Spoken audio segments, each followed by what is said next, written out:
और एक बार फिर से आपका स्वागत है। बुलेटिन की शुरुआत करेंगे बड़ी खबरों के साथ। एमपी से बड़ी खबर आ रही है जहां पर कांग्रेस में नई सियासत के अब संकेत जो है वो साफ दिखने लगे हैं। मीडिया विभाग के अध्यक्ष के मिश्रा ने पार्टी से इस्तीफा दे दिया है। ये बड़ी खबर है, कांग्रेस के लिए बड़ा झटका भी है। एक दिन पहले प्रदेश उपाध्यक्ष नहीं खान ने भी इस्तीफा दिया था और यहां पर बड़ी अपडेट आपको बता दें, इस्तीफा नहीं दिया है, अभी इस्तीफा अपना सौंपा है। तो बता दें, कमलनाथ के करीबी माने जाते हैं दोनों नेता। एक दिन पहले नूरी खान जो प्रदेश उपाध्यक्ष थी इस्तीफा दिया और आज इस्तीफे की पेशकश की है के मिश्रा ने। कमलनाथ का बयान है कि कार्यकर्ताओं का मनोबल टूटा है। कार्यकर्ताओं के लगातार बीजेपी में शामिल होने से कांग्रेस चिंतित है। नई सियासत के संकेत मध्य प्रदेश कांग्रेस में देखने को मिल रहे हैं। एक और बड़ा झटका हो सकता है। बता दें, एक दिन पहले कांग्रेस नेता नूरी खान ने पार्टी से इस्तीफा दिया और आज के मिश्रा ने इस्तीफे की पेशकश की है। बिल्कुल, और बड़ी बात यह है ऋतु यहाँ पर कि दोनों ही, चाहे हम नूरी खान की बात कर लें या फिर के मिश्रा की बात कर लें, दोनों ही कमलनाथ के करीबी हैं और अब कमलनाथ का कुनबा जो है वो धीरे धीरे समाप्ति की ओर, यानी कि बीजेपी में ज्वाइन करने की ओर बढ़ रहा है। तो ये बड़ा झटका है क्योंकि लोकसभा चुनाव भी नजदीक है। ऐसे में दिग्गजों का जाना और बड़ी बात, महत्वपूर्ण बात यह है कि कमलनाथ के करीबियों को जाना, तो आखिर ये क्या संकेत दे रहे हैं? क्या कमलनाथ के करीबी धीरे धीरे बीजेपी को ज्वाइन करते जाएंगे और बाद में क्या कमलनाथ भी बीजेपी में चले जाएंगे? बड़ा सवाल है, लेकिन फिलहाल कांग्रेस के लिए बड़ा झटका है। बिल्कुल, दोनों नेता जो हाल ही में 2 दिन से वाकई सामने आए हैं मध्य प्रदेश कांग्रेस से, देखिए मोड़ पर नजर आ रही है कांग्रेस। नई सियासत के संकेत मिलने लगे हैं और अब मीडिया विभाग के अध्यक्ष के मिश्रा ने इस्तीफे की पेशकश की है। कमलनाथ एपिसोड के बाद कांग्रेस में सियासत का नया दौर देखने को मिल रहा है। करीबियों के इस्तीफे से ये संकेत भी मिलने लगे हैं और अब संगठन में उथल पुथल का दौर नजर आ रहा है। बता दें, कमलनाथ की छिंदवाड़ा वापसी, नए समीकरण दिखेंगे और अब जिस तरह से कांग्रेस नेताओं के इस्तीफे देखने को मिल रहे हैं, मोड़ पर कांग्रेस नजर आ रही है। और बिल्कुल ऋतु, यहाँ पर कमलनाथ ने जिस तरह से अपनी चुप्पी साधी, जब हमने कमलनाथ एपिसोड की बात करी, हर खबर अपने दर्शकों तक पहुंचाई, कैसे दिल्ली में जाते हैं, नाराजगी जताते हैं और फिर जाकर कुछ भी नहीं बोलते हैं। हालांकि उनके जो दिग्गज, चाहे दीपक सक्सेना की बात कर ले या फिर सज्जन सिंह वर्मा की, लगातार बोलते हुए नजर आए। अब लेकिन इसमें नया मोड़ भी हम देख रहे हैं।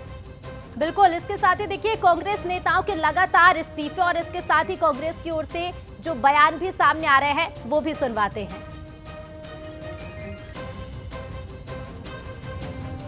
सालों से मैंने कांग्रेस पार्टी के कार्यकर्ता के रूप में और विभिन्न बड़े पदों पर रहकर पार्टी को अपनी सेवाएं दी हैं और मुझे गर्व है कि कांग्रेस पार्टी ने मुझे कई सारे बड़े मकाम भी मुझे दिए और मुझे वहां तक पहुंचाने का काम किया है। मैं आभारी हूं, लेकिन आज मैंने अपने व्यक्तिगत कारणों की वजह से मैंने अपने सभी पदों से इस्तीफा दिया है कि पूर्ण स्वस्थ होने के बाद और हज से लौटने के बाद मुझे जो भी जिम्मेदारी दी जाएगी, कांग्रेस पार्टी मुझे जहां जरूरत महसूस होती है, मैं हमेशा अपनी विचारधारा के साथ और अपनी पार्टी के साथ खड़ी नजर आऊंगी। कल चूंकि हमारे पूरे प्रदेश के प्रवक्ता आए थे, अध्यक्ष जी ने पहली मीटिंग ली थी, तो उसमें मैंने उस आग्रह को फिर दोहराया है कि अब आप नए चेहरों को मौका दीजिए। मुझे 18 साल तक पार्टी ने बहुत सम्मान दिया है। मैं इस पद से हटने के बाद माननीय जीतू पटवारी जी और कांग्रेस पार्टी के लिए अंतिम सांस तक काम करूंगा और ये मेरा संकल्प है। नूरी खान जी के पदों के त्याग से मेरा तात्पर्य नहीं है। कांग्रेस मेरी माँ है, उसकी कोख से मैं पैदा हुआ हूं और मेरे आखिरी प्राण भी इसी पार्टी में निकलेंगे। इसका कोई राजनीतिक मायना लगाना नाइंसाफी है। तो देखिए, संगठन में उथल पुथल का दौर शुरू हो चुका है। नूरी खान को भी आपने सुना है, के मिश्रा को भी आपने सुना है किस तरह से नाराजगी अपनी जता रहे हैं। अब सुनवाते हैं आपको बीजेपी प्रवक्ता की ओर से क्या कुछ कहा जा रहा है।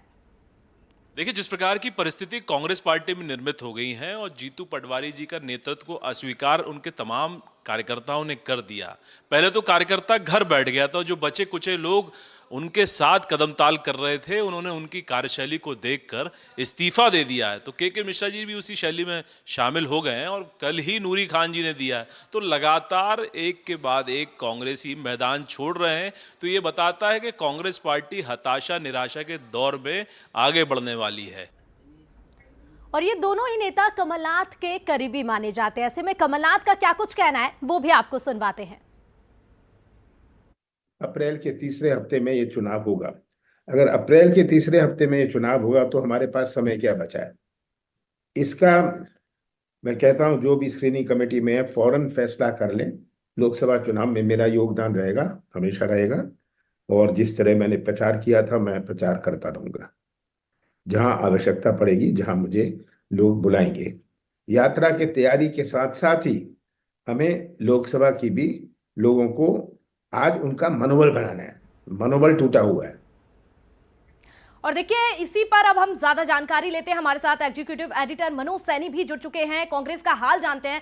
मनोज जी, लगातार हम देख रहे हैं पार्टी में उथल पुथल की स्थिति देखी जा रही है। पहले कमलनाथ होकर नाराज होकर दिल्ली चले जाते हैं, वापस लौटते हैं, लेकिन चुप्पी साधे रहते हैं।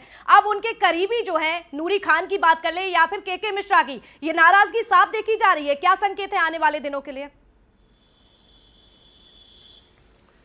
देखिए, मध्य प्रदेश में कांग्रेस की कमान भी बदली है। जीतू पटवारी के पास अब मध्य प्रदेश का नेतृत्व आया है। इससे पहले कमलनाथ पीसीसी चीफ थे, लेकिन जैसे ही विधानसभा के चुनाव हुए उसके बाद से लगातार कई तरह की तकरार दिखाई दे रही, और भारतीय जनता पार्टी भी ये संकेत दे रही है कि कई लंबे लोगों की लाइन लगी हुई है भारतीय जनता पार्टी में आने की। सबसे पहले जगत बहादुर अन्नू जो जबलपुर से महापौर है, उन्होंने इस्तीफा दिया। फिर हमने देखा कि डिंडोरी की जिला पंचायत अध्यक्षा, वहां के उपाध्यक्ष, तमाम लोगों ने इस्तीफा दे दिया। फिर पांडुनाथ से खबर आई है जितने लोग इस्तीफा देने वाले हैं वो सभी कमलनाथ के नजदीकी माने जाते रहे, यानी उसी गुट से आते हैं। फिर उसके बाद हमने पांडुनाथ की पूरी नगर पालिका नगर परिषद को भारतीय जनता पार्टी में जाते हुए देखा। अब चर्चा है के मिश्रा नूरी खान की। नूरी खान ने इस्तीफा दे दिया। के मिश्रा एक ऐसे लीडर रहे हैं जिन्होंने कहा भी कि मैं अपने प्राण भी यदि दूंगा तो कांग्रेस में दूंगा, तो ये नहीं कहा जा सकता, लेकिन निश्चित रूप से एक अलग दौर से कांग्रेस गुजर रही है। ऐसे में जरूरत है विश्वास जताने की पार्टी के भीतर से, और ये भी बताना पड़ेगा कि आखिर क्यों आप कहीं जा रहे हैं। कांग्रेस पर विश्वास कीजिए, कांग्रेस आपके साथ खड़ी है। लेकिन पार्टी भी अलग अलग धड़ों में बंटती नजर आ रही है, और जब नेतृत्व बदलता है तो इस तरह की चीजें सामने आती है। पर 27 तारीख को पुनः यानी कल कमलनाथ फिर पहुंच रहे हैं छिंदवाड़ा, नकुलनाथ पहुंच रहे हैं, और इस बीच में कई तरह की चर्चाएं चल रही है। लगातार बंसल न्यूज भी ये कहता रहा है कि 25 से 30 तारीख के बीच में बहुत कुछ नया देखने को मिलेगा, यानी कुछ और नेता भारतीय जनता पार्टी का दामन थाम सकते हैं। तो ऐसे में चिंता का विषय है कांग्रेस के लिए, और समझना भी पड़ेगा कांग्रेस नेता। जी बिल्कुल। और साथ ही मनोज जी, देखिए कांग्रेस में तो विश्वास की जरूरत है ही, लेकिन अगर करीबी ही इस्तीफे की पेशकश करेंगे, ऐसे में बीजेपी के पास भी एक मौका है बयानबाजी तेज करने का। देखिए, बयानबाजी तो नहीं, लेकिन भारतीय जनता पार्टी तो अपनी रफ्तार से चल रही है। कल भी केंद्रीय मंत्री अमित शाह जब पहुंचे, गृह मंत्री, तो उन्होंने भी कहा कि कांग्रेस के भीतर भगदड़ मची है। खुद नरेंद्र मोदी इस बात को अपने मंच से कह चुके हैं। तो कांग्रेस के भीतर तो गड़बड़ है, लेकिन बीजेपी उत्साहित है, क्योंकि बीजेपी को लगता है राम मंदिर की प्राण प्रतिष्ठा हुई है, तमाम तरह की चीजें हैं, मोदी की गारंटी है, एक अच्छा नेतृत्व है। नेतृत्व को लेकर बड़े सवाल है। इस समय न्याय यात्रा पर राहुल गांधी है, तो ऐसे में विचार करने की जरूरत तो कांग्रेस को ही पड़ेगी।